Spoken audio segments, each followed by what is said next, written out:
আসসালামু আলাইকুম রহমতুল্লাহি ওবরাকাতু।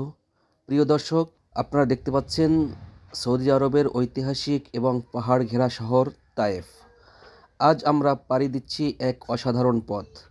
দুই পাশে ধূসর পাহাড়ের বুক চিরে চলে যাওয়া এই হাইওয়ে আমাদের নিয়ে যাচ্ছে মরুভূমির মাঝখানে এক সাজানো শহরে। চলুন এই সফরে প্রতিটি মুহূর্ত উপভোগ করি। তায়েফের স্নিগ্ধতা, পাহাড় আর মেঘের মিতালি, যেখানে বাতাস বইলে হৃদয়ে প্রশান্তি নেমে আসে, এই হলো সৌদি আরবের ঐতিহাসিক শহর তায়েফ। রাসূলুল্লাহ সাল্লাল্লাহু আলাইহি ওয়াসাল্লাম এর পবিত্র স্মৃতিধন্য এই জনপদ ইসলামের ইতিহাসে এক অবিস্মরণীয় নাম। পাহাড়ের কোল ঘেঁষে গড়ে ওঠা এই শহরের প্রতিটি বাঁকে যেন মিশে আছে প্রাচীন ইতিহাস আর আধ্যাত্মিকতা।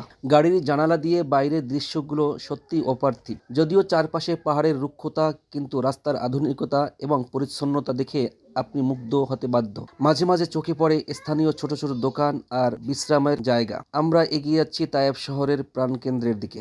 রাস্তার পাশে এখন দেখা যাচ্ছে বড় বড় পাহাড়ের সারি, মাঝে মধ্যে সবুজ গাছপালার ছোঁয়া এই যান্ত্রিকতার মাঝেও এক ধরনের প্রশান্তি দেয়। তায়েফের আবহাওয়া সৌদি আরবের অন্য শহরগুলোর তুলনায় বেশ মনোরম, যা পর্যটকদের সারা বছরই টানে। মসজিদে মালিক ফাহাদ, আপনারা এখন যে বিশাল স্থাপত্যটি দেখছেন, এটি হলো তায়েফের অন্যতম প্রধান আকর্ষণ, মসজিদে মালিক ফাহাদ। এর আকাশচুম্বী মিনার আর বিশাল গম্বুজ আধুনিক স্থাপত্য শৈলের এক অনন্য নিদর্শন। পাহাড়ের শান্ত পরিবেশে এই মসজিদের শুভ্রতা আপনার মনকে অন্য এক জগতে নিয়ে যাবে।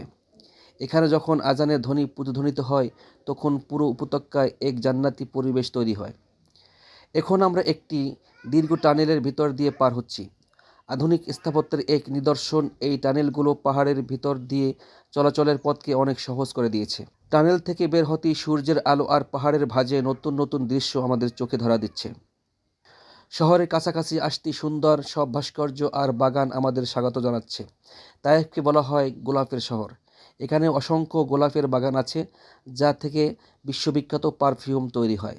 প্রিয় দর্শক, দেখতে পাচ্ছেন কিসাস চত্বর। তায়েফের বুক চিরে আমরা এগিয়ে চলছি ঐতিহাসিক কিসাস চত্বরের দিকে। প্রশাসনিক এবং বিচারিক ইতিহাসের সাক্ষী এই জায়গাটি তায়েফের কেন্দ্রস্থলে অবস্থিত।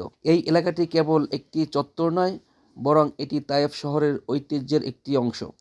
সুন্দর রাস্তাঘাট আর গোছানো এই পরিবেশ প্রমাণ করে সৌদি আরবের আধুনিক উন্নয়নের ছোঁয়া কিভাবে ঐতিহ্যের সাথে মিলেমিশে একাকার হয়ে গেছে। প্রিয় দর্শক, অবশেষে আমরা পৌঁছে গেলাম তায়েফের একটি ঐতিহাসিক এলাকা, আব্দুল্লাহ ইবনে আব্বাস মসজিদের সামনে, যার কথা শুনলে প্রতিটি মুমিনের হৃদয় স্পন্দিত হয়। এটি হলো মসজিদে আব্দুল্লাহ ইবনে আব্বাস রাদিয়াল্লাহু তাআলা আনহু। রাসূলুল্লাহ সাল্লাল্লাহু আলাইহি ওয়াসাল্লাম এর চাচাতো ভাই এবং উম্মতের শ্রেষ্ঠ মুফাসসির হযরত আব্দুল্লাহ ইবনে আব্বাস রাদিয়াল্লাহু তাআলা আনহু এর স্মৃতিধন্য এই মসজিদ। এর প্রাঙ্গণে দাঁড়ালে মনে পড়ে যায় সেই প্রাচীন দিনের কথা, যখন ইসলামের আলো ছড়িয়ে দিতে সাহাবায়ে কেরাম এখানে পদধূলি দিয়েছিলেন। আল্লাহ তাআলা আমাদের সবাইকে এই পবিত্র ভূমি জিয়ারত করার তৌফিক দান করুন। আমিন।